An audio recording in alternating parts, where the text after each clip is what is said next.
Well, there's a version of Fernando Sors' Study in D. So I've played this song probably 30 years or better, and after I learned it and memorized it, after playing it a few hundred times, I have a tendency to reorganize it and redo it and play it a lot different. But you know, some of the changes that I made, I think I like better than the way it was originally done. So I'm kind of writing it out that way. I just like it better. Now this particular version is done rubato. In other words, we don't play a piece like this in strict time. It's done with a, you know, accelerating and deaccelerating the tempo, going up and down, faster and slower, and that's what makes the piece interpretive. You're interpreting the piece. So that's kind of a fun thing to do. So this is like my version of the piece. So all you purists out there, don't write to me and say, well, this isn't really how it goes, because I know that. So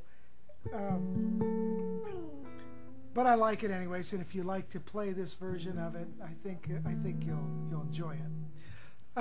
You know, classical music, I'm not a classical player. I you know, went to college and they wanted you to play classical guitar, so I quit school. I didn't want to play classical guitar.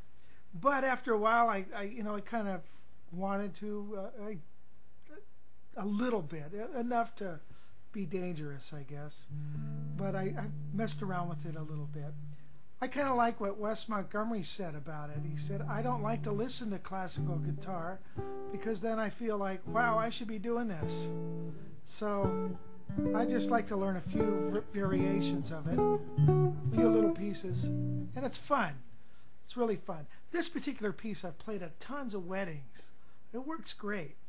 It's nice and bright, but still it's got a darker side. It changes keys, goes to the minor, and it's very pretty. It's beautiful writing. This is, you know, Fernando Sors, like 1780.